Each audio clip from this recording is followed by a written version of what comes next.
Kitsap, we have Public Works Director Tom Nucky and Project Manager Katie Ketterer. And we have a special guest, Mayor Wheeler. Yeah.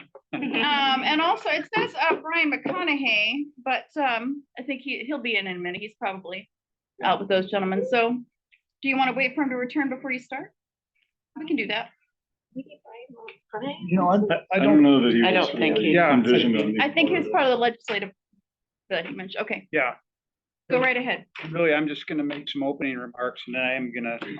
I'll just sit back there and let Tom and Katie take over. And first off, Council, I think it's important. I'm just going to go through real quick what we already are doing, and these are partnerships that we are supporting, and these are just recent ones. And so, just a quick rundown. The Kitsap Mental Health Services in Pendleton Place, the Peninsula Community Health Services, the Respite Care Facility, Salvation Army, which is reopening on November 1st, and Kitsap County, the Pacific Building Shelter Project, pending. That's in Port Orchard. The housing project, or the Kitsap Rescue Mission operating the Quality Inn, which is a shelter. It's kind of more of a transitional housing type of shelter. Affordable housing, you all know, Net Townhome Project, Mills Crossing Affordable Housing Developments by Bremerton Housing Authority, and navigation services. These are all contracts you've granted me that allowed me to enter into with these agencies. Housing Authority, Housing Navigation, Kitsap County with the HEART team, who they're currently working with us. So I'm just a quick opening then for Katie and Tom's presentation. So as the City Council recently adopted an ordinance for unauthorized camping, you requested that I work towards selecting a site where people experiencing homelessness could go in the event that our shelter space is inadequate. Over the past several months, my administration has been reviewing the portfolio of city-owned parcels to determine their feasibility and where we could host facilities to support people experiencing homelessness. It is important for us to do this so that our citizens can have support and our public safe spaces are protected from unregulated camping. We have determined that the vacant site adjacent to the Oyster Bay Public Works and Utility Facility is the site that is most feasible to move forward. Katie is here to explain the criteria that we used to select this site and will describe the need for a contracted engineering firm to prepare the drawings for site development to ready this parcel to house our homeless. In the coming weeks, we will be evaluating 3 alternatives for homeless housing at this site. These are shelter types, either regulated encampment, pallet community, or a sprung structure, which is a congregate living type of situation. Okay, so I'll go ahead and let Katie get this seat right here. And before you start, I neglected to introduce this item. So let me go ahead and introduce the item. It's an update on professional services agreement with Parametrics Inc. for Oyster Bay Avenue site preparation to develop a homeless shelter. I'm an expert sharing my screen. It should go smoothly.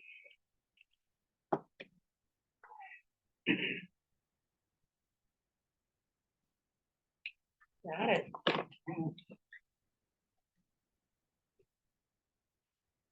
Okay, there we go. All right. So let me first give you an outline of what we'll be covering in this presentation. I'm going to outline how the site was selected for development as a shelter, review the fast track process to develop the site, preview shelter options the city is evaluating, and talk about some next steps. So the presentation is really focusing on the site selection and site preparation. That's kind of like the bite of this really big issue that you all are as council and mayor dealing with, that Public Works is acting on right now.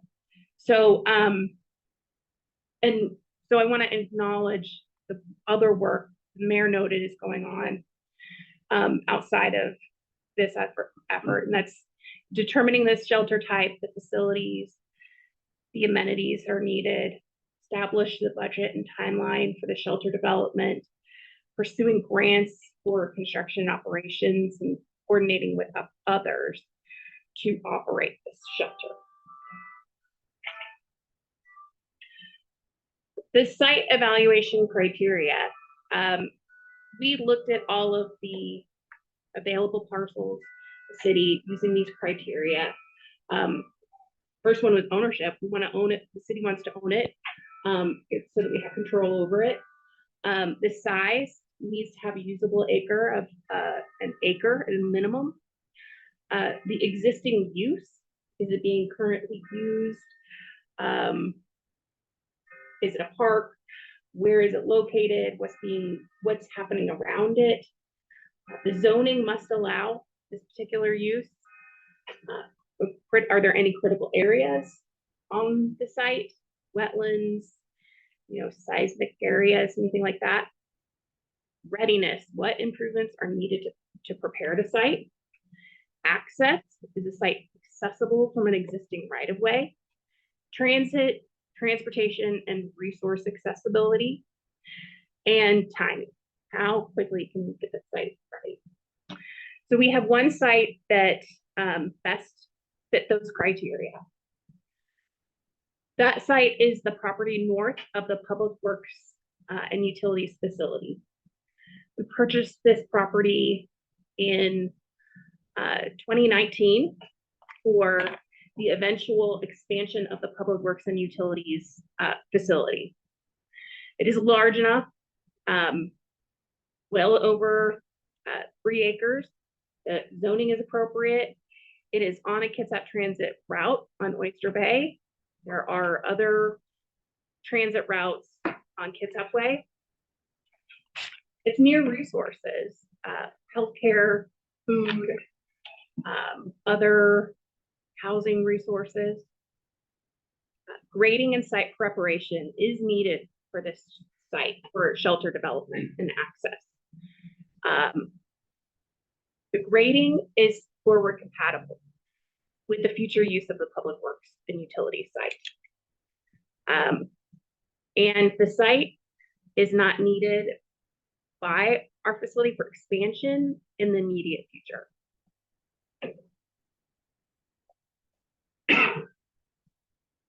So the mayor has executed a contract under his budget authority for with parametrics for 30% design and permitting for the site grading and utilities. Parametrics actually worked on a plan for this site for our expansion.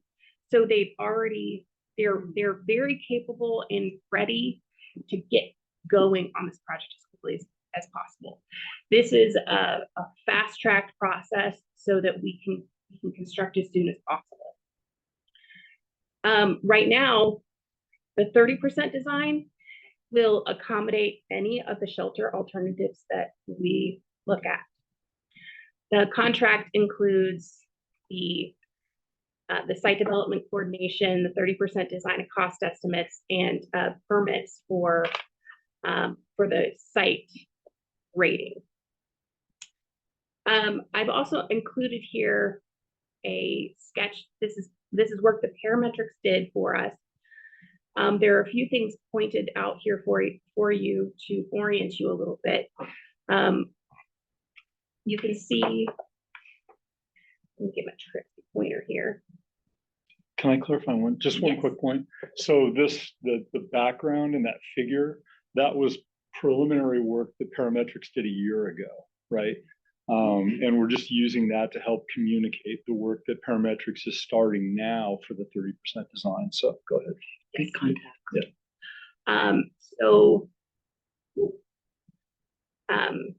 This is the existing Public Works facility, the equipment services building over here.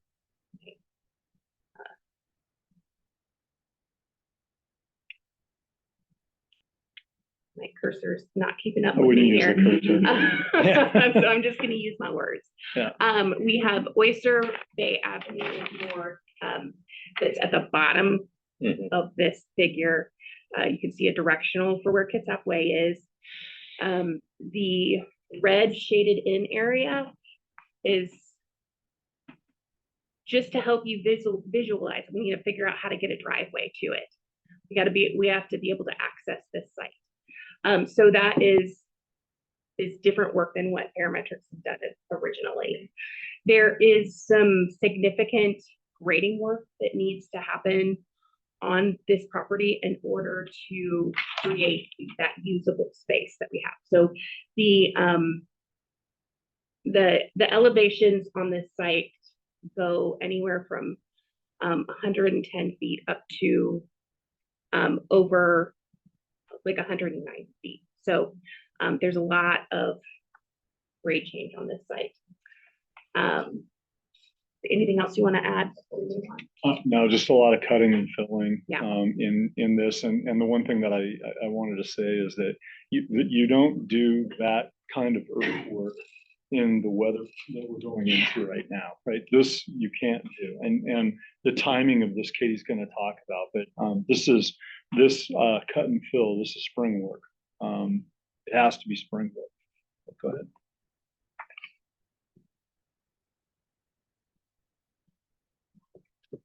All right, so the next steps for the Parametrics contract is that we can do this, we can get started really quickly on the 30% design under the mayor's budget authority, but we will need to modify this contract, and that will require council approval to add final design, and we believe that that contract modification would need to happen sometime at the end of this year or in early January in order to keep on the timeline that we're working towards.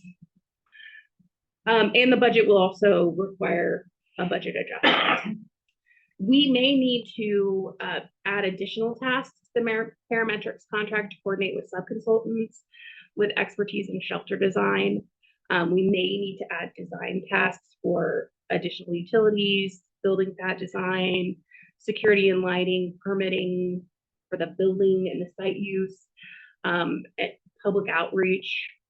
So those are all things that now we can kind of start working on those things while that 30% design is also underway.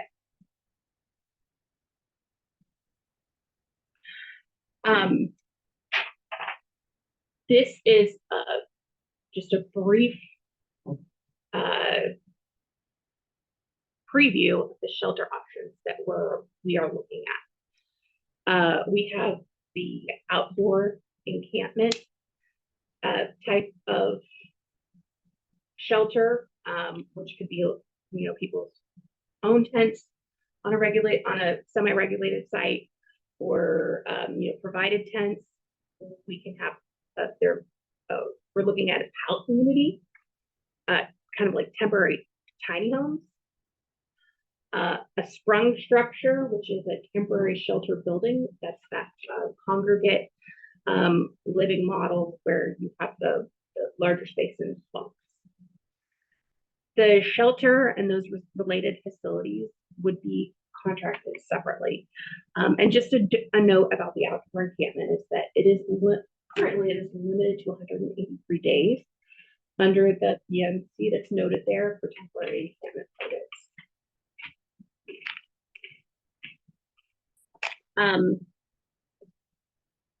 These are some preliminary costs, but they are rough order of magnitude costs. They are not budgetary.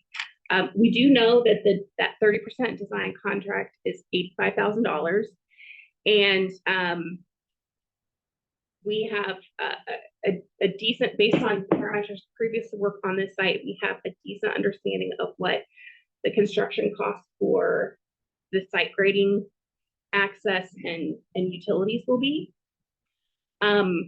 Shelter is a much wider range, anywhere from 215 to 2.75 million.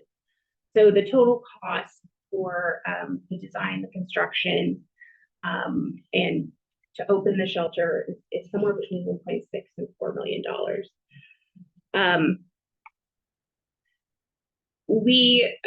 when we come to do another presentation for you, we will put this in a little more context to compare costs to other cities. We just didn't have enough time right now to kind of make apples to apples comparisons, or even understand like how our apples are different from other people's apples. So I didn't bring that, but when we continue to talk about shelter types, we'll bring that context as well for you. So timeline and next steps. The site grading development, we can complete that 30% site design. That work is going to be ongoing from now until about December. And to modify the parametrics contract for 100% site design sometime in January. One of the reasons why we showed you those shelter types that we're looking at is that there are differences between the shelter types and their needs for the site itself. And so in order to move parametrics from 30 to 100, we do need to know what kind of shelter we're shooting for. So we will be doing that analysis and bringing presentations forward with a recommendation on shelter type along the same timeline. So, in the December timeframe. That would keep us on schedule to complete the design and permitting between the January-March timeframe, with bid award and construction for the site grading in the spring. As Tom noted, is the right time for that type of work once it starts to dry out. And then to complete the site grading and prep, sometime in late spring to summer. Under shelter development, I noted that critical path that selecting the shelter type is on for the overall timeline. There's other things that will need to be done as well, defining the budget, securing revenue, establishing partners, and then of course the actual building of the shelter and the amenities so that we can open it. And that timeline varies as well depending on which option is selected. So just like one thing you didn't, I know, just wanted to interject. So for all the options, sanitary facilities are understood. So even the regulated encampments can have showers, can have restrooms, right? So I just wanted to point that out.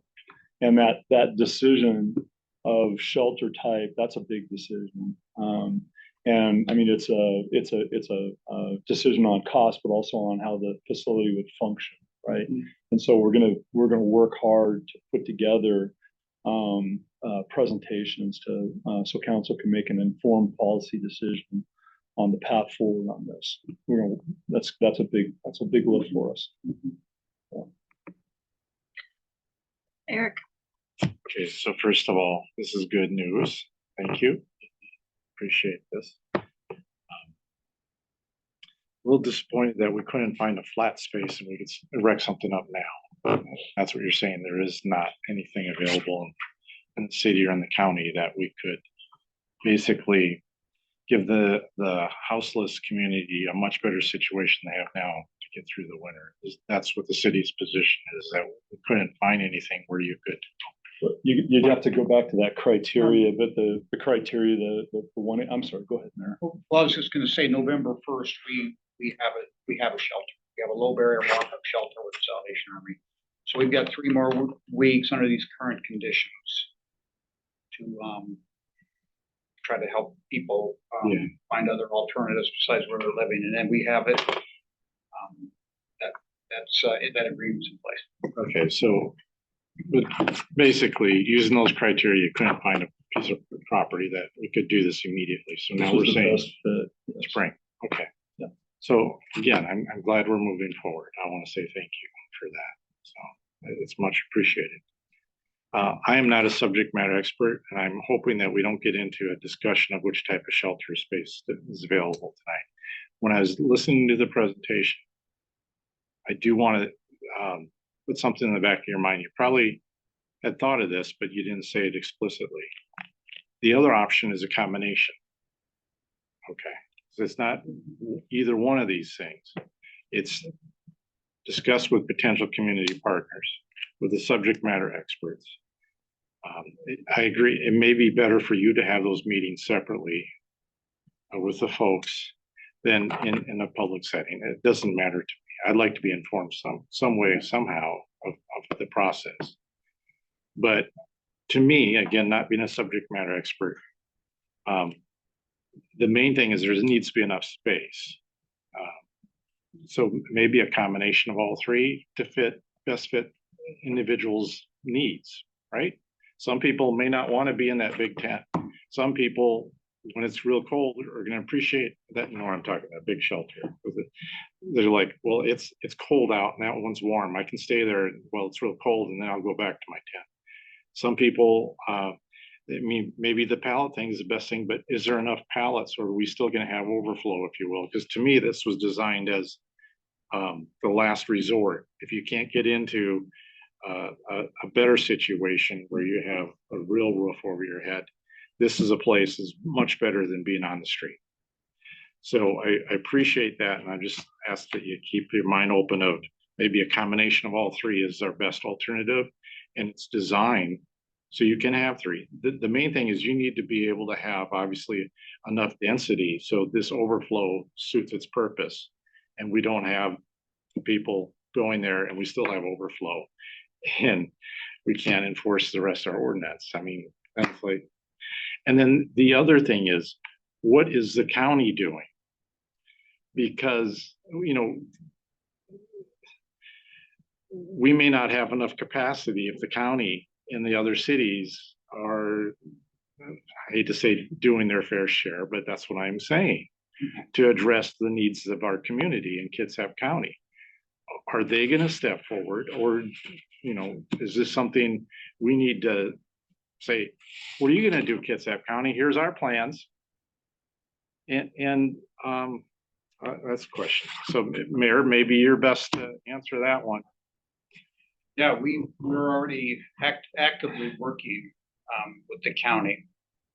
And so goals to get you have a budget presentation next Wednesday, and you'll get to see the line item that's separate from everything else for shelter development.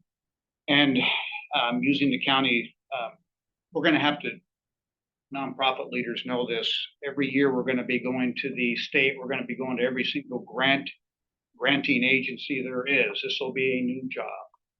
And right now the county has the infrastructure to do that.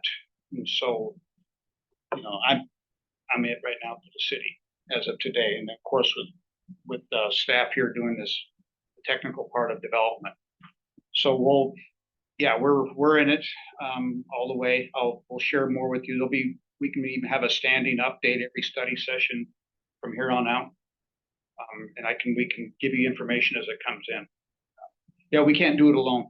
This is going to be millions of dollars in every year, even, when we're talking about all the services that are going to be required just to run a shelter. So I guess my point just for tonight, and Council President Coughlin's listening, that once we solidify our plans, we need to broadcast it. I'm sure the paper will cover it, what we're doing, but then we need to contact our counterparts in Kitsap County Commissioners and saying, what are you doing? And be forceful with that. What are you doing? The Pacific building in Mile Hills is happening now. So hopefully we can, that's actually happening right now. Yeah. So that's that'll be the only low barrier walk-up shelter until we get ours reestablished here. Depending on, again, we'll get you some information on shelter types. We'll get the experts in here who operate shelters that tell you what's good and bad, pros and cons for each one. It may be a combination. But you know, all of our partners are actively, again, county's got the shelter going. You know, everybody else is doing a lot. So, and then the one other thing I thought, you guys probably already thought of this as well, is the city obligated to provide security? Because that's an unexpected or unanticipated cost. That, and I don't know if the city owns this property, if we have to provide any type of security. Because if you think about it and do the math, throw your envelopes out, $50 an hour. I don't know what our contract cost is for our patrol services. But if you need someone on staff, $50 an hour times 24 is $1,200. Multiply that by 365 days. Now you have a $500,000 expenditure. Security's got to be part of it. I mean, without sitting down with the shelter operators, and that's who we'll work with. We fund security right now. We are a small funding partner with Salvation Army coming up when they open up, but we're a funding partner, and they have security. It's 24-hour, 7-day a week security. So I mean, that's going to be factored in as well as waste removal, sanitation, water. Mhm. Yep. Okay. Thank you. Anna? Thanks. Did you, were you first? No. I was not. Okay, I was getting in the queue. okay. So one of the things, I'm sorry I came in late to this, but I actually sat through this whole presentation earlier this week. Okay. And wonderful consistency.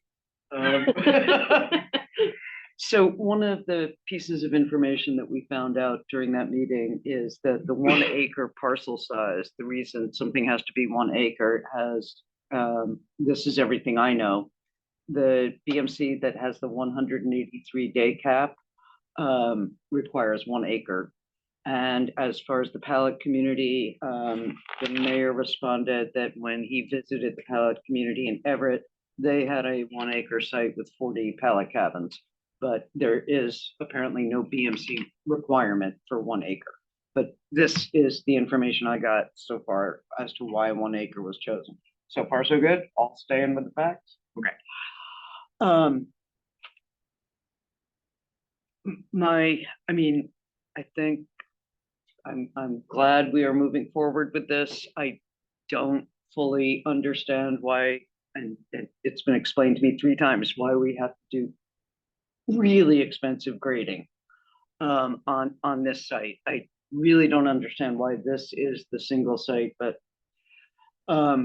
for example, during the previous meeting, Attorney Fennell was talking about how parking lots are really ideal for many of these encampments because, you know, the drainage is already all set up, right? It's already right there. And I was just wondering why we could not use some less than 1 acre sites like city-owned parking facilities at 601 Fifth, 1028 Burwell, the southwest corner of Fifth and Park Avenue. None of those is 1 acre, but they are flat, graded, and paved. The loss of revenue while we were waiting for this other site to get ready would really be compensated for by the fact that we have to offer immediate relief, not just to the people in the encampment, but to the neighbors of the encampment.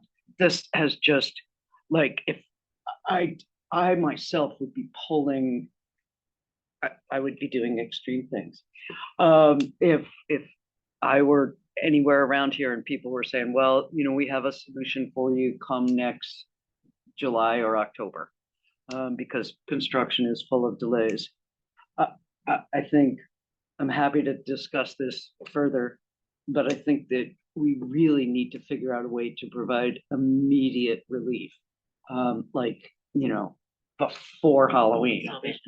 Yeah, in 3 weeks, we have the Salvation Army, and I will be working, again, we will have, this is gonna be an annual thing where I update you on how we're doing with grants to keep a shelter going year after year.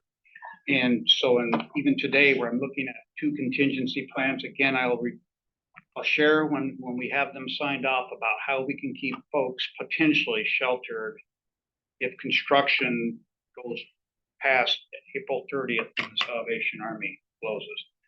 We don't want to, and I'm going to encourage us to have urgency that we don't push that. In other words, I want to be ahead as fast as we can. If we are able to get contingency plans, make them short, because that all costs money. Contingency plans will cost money along with the development we're already undertaking. So the goal is just to not, to move forward and let's keep folks sheltered. So I'll reveal when I can. Can I just, Just like today, we're ready to reveal. Yes. just, I'm almost done. No, let me Yeah, let just, Jack. just yeah. a follow-up on one of the comments that you made, and I just wanted to kind of reinforce that the grading of the site, this is not a throwaway. This is something we intended to do. I mean, absolutely, this is for that site to be usable for the expansion of the facility, Yeah. which we need. This works, right? Yeah. So, Okay, so I'm gonna be as rapid as I possibly can, and thank you all for your patience. Did you say rabbit or rapid? The latter. One of the things that I found very unusual about this was that when council raised, it used to be that anything over 25,000, you had to bring it to council. And then council raised it to 100,000. And of course, there's language in there about how, like you can't bring something for 99,999 and then bring the next part of it for 99,999. So this seems to my did not go to law school brain to violate the spirit of that Bremerton Municipal Code. And I was wondering if you could speak to that, Mayor. Yeah, we're here today to ensure we remain in the spirit of the code, since this was an authorized expenditure. And so the idea with it and the spirit behind the code was there certain expenditures that you're entrusting administration to enter into that can move quicker under certain conditions. I can think of no other time in our history that we need to move faster than this.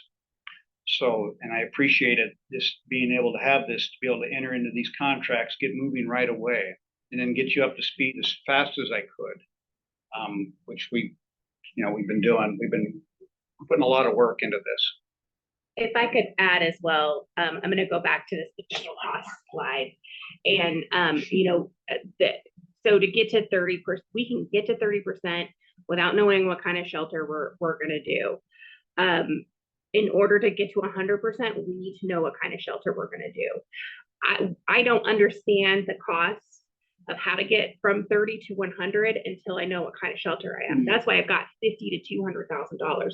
So I couldn't put together a scope of work for 100% design contracts today.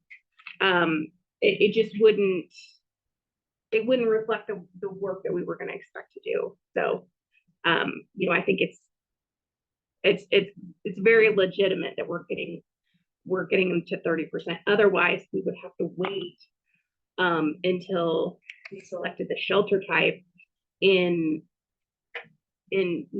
December, January, then negotiate a full scope of work, and then start the design. And so now we're pushing into the permitting. And so now we're pushing into, July to get the design complete. And then you're starting to back up into the wet season again, by the time you get a bid and a contractor and all of that stuff. Yes. So, yeah. Okay, so I'm going to be continually rapid. Thank you. Yeah. Again, Julie Evalt Cooper, you've all received my emails about the mass quantities of money that's available from Washington Department of Commerce grants, still COVID money left, 1% loans. My final thing is that, again, on the immediate relief, is that many people who are living on MLK Way, many people who are living on 8th and Broadway, many people who are living in encampments within the city limits of Bremerton are not going to be allowed into shelters. So the opening of the shelter, in the absence of any chemical detox facility on Kitsap Peninsula, in the absence of more than 16 always full beds at Kitsap Mental Health, if we are not providing some immediate dignity, and then I think we are not, I think we're failing in our duty as humans. So I hope that this is something council can consider at some really soon future point when it's not 8:30 at night with multiple agenda items. Oh, yes, we do have multiple left still too, don't we? Who's next for questions? Oh, yeah, go ahead, Michael. So I definitely, we know that the Salvation Army is not gonna have enough capacity. This is really for, more to the mayor than this specific. How many folks can Salvation Army take in? 75's what they're, every once in a while we get something so extreme in a weather event that, just, but 75 is what That's a they're, good fit. yeah. But if there's folks that don't fit, can we, like, I actually like Anna's idea of just even a smallish parking lot or something like that. And then another thought I had too, I'm just going, was the old rescue mission, which I think Peninsula Community Health owns, who seems that would be a good health partner. Yeah. Like maybe they would consider somebody operating that within whatever condition it's in for, I don't, I know that it wasn't perfect, but maybe on a smaller scale. So Let us bring forward Yeah, something. I I'm working with the police department on something that's an idea that we're seeing other jurisdictions Great. use, and it's let us bring that forward. Remember, we're talking about somebody who's violated all the rules of a low barrier shelter. So it doesn't mean that there might not be an opportunity in another setting or somewhere. So just let us bring it forward, and you'll see what we're thinking. all right, that's all I have. I think Okay, I have a million questions, but President Coughlin. I mean, Thanks. Jeff. Well, yeah, Jeff's good. Hear me. Michael answered my questions. Just a quick comment, which is tremendous thanks to Mayor Director Nucky and Ms. Ketterer. Thanks for the heads up. I think I'm going to echo Eric's comments. I don't want to micromanage this. Whatever's the best way to create the needed types of shelter for people that need it, whether it's in the city like this, partnerships, county, go for it, whatever makes sense. But I think by the time we're asked for funding, I personally would like to know what the overall, game plan is and what are the options being considered just to do due diligence. I think, as Eric said, some assurance that the experts in the community and houselessness are on board with this, and county and nonprofit leaders. And I'll echo that the BMC 20.4690. If it's helpful to modify that, I would be on board taking a look at modifying that if that helps out. So thanks again, and I think we're just here to support you. Thank you, Jeff. Denise, do you have any questions? No, thank you. I know it's been a lot of work. I also know that they've been working with the community-based organizations, and they're also very good at getting funding, so we can make it happen. Okay, Yeah, so- nonprofits are really good at getting funding. Well, they're good at getting funding, but it's really hard work. I mean, I think Don Michelle's still waiting for her $20 from the mayor. Oh wait, no, hey, public, no public comment. All right. Okay, so back on track here. So I have some questions. How many people can what is the code for how many people can reside on 1 acre? Is there a number to that? Actually, more So than- if you're just talking, what I can answer of that question. I mean, you can put a multiplex on if it's like 7, but is there like an actual limit? Per the BMC for the temporary encampment, Okay. it's 150 square feet per person.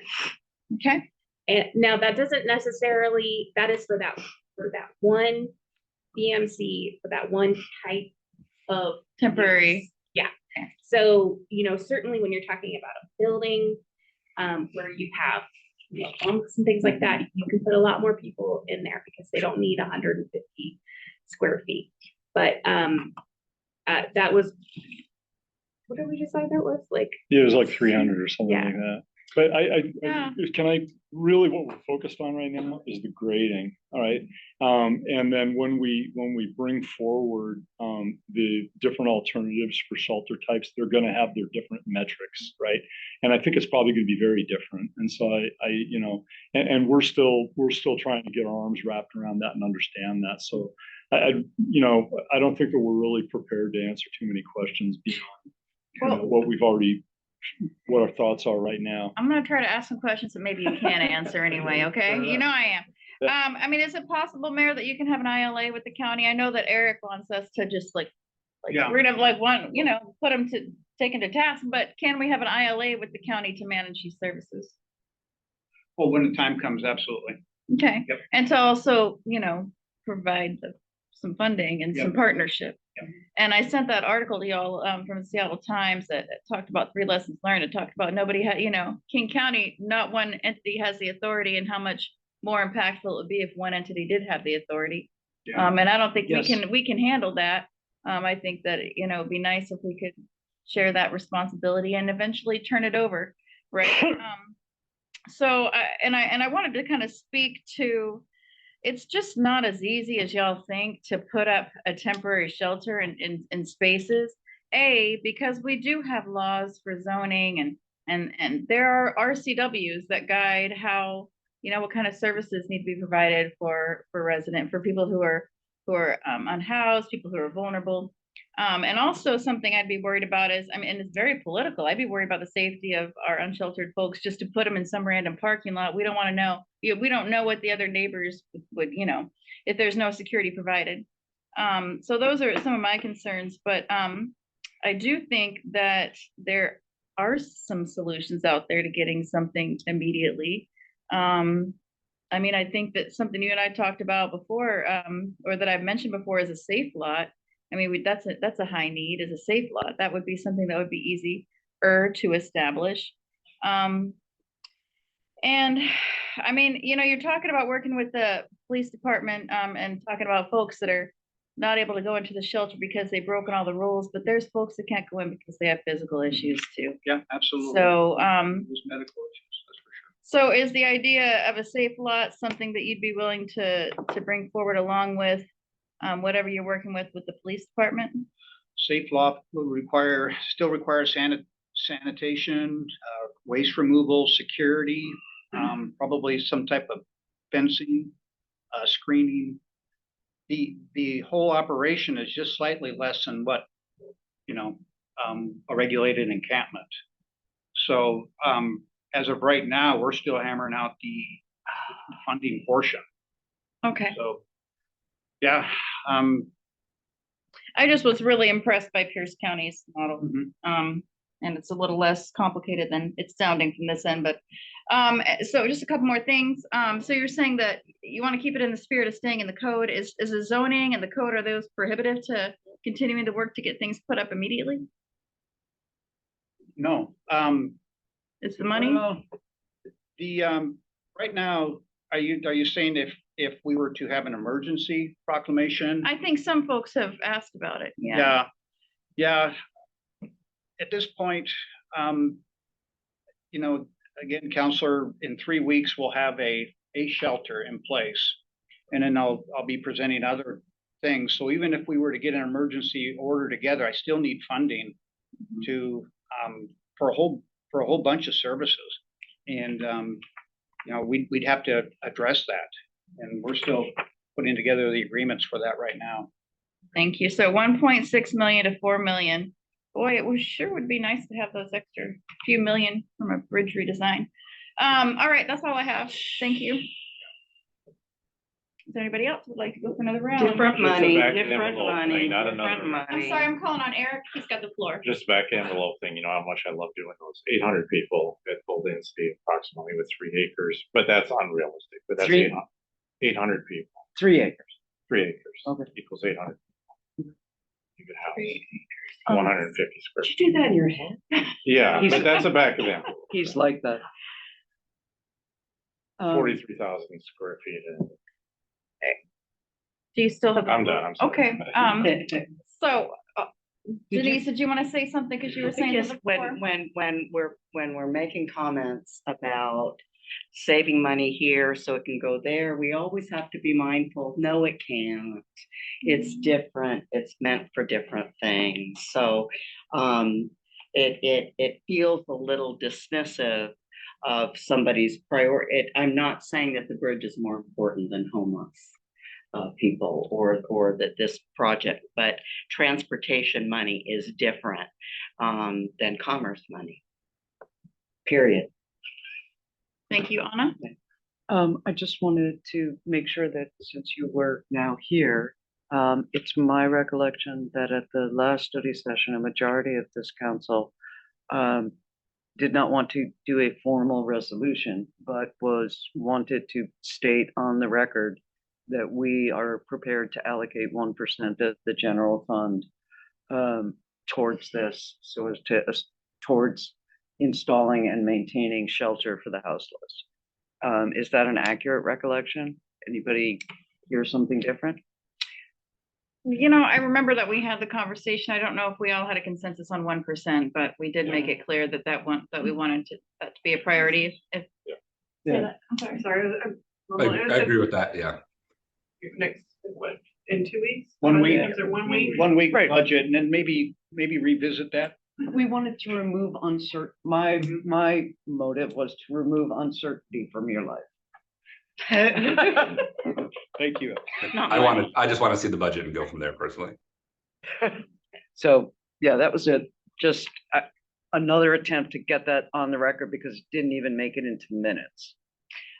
I don't think that we had a consensus necessarily, but I think that it was that we made that the conversation and President Jeff was agreeing that we wanted it to be a priority, but we weren't sure if 1% was going to be, and that's just a consensus, not my personal opinion. So, Yeah. Well, can we vote on it now? no, we No. can't take action. No action. All right. Can we nod our heads? I Alright, would carry rather on. not at this Carry on. point. I want to see the budget. Who wants to see the budget before they make some kind? Yeah, and I don't. And okay, I just want to make the commitment, but okay. yeah, no, I get it. I get it. Yeah. Anybody else like to ask any questions? Yeah, Attorney Funnel. Thanks. This is not legal advice. This is just information that I came across that I thought was interesting, and it kind of answers some of, I think, some of the questions I sort of hear people asking. The city of Tacoma has a lot of information on their efforts on their website, and including the cost. So I will send out a link to the portion of their website that I found helpful. And I'm just giving you a heads up. If you click on the link of their micro shelter sites, it will sometimes give you a breakdown about the units of housing that are provided there for how many people, as well as the amenities, as well as the startup cost and the yearly operation cost. I just think it's helpful to click through and kind of see. Some of the information is a couple of years old, but you can see when they added things in the, in their community and sort of track the cost. It's just interesting to sort of look through and get an idea of what those costs are. So I'll send that link out so you can take a look at it. Thank you.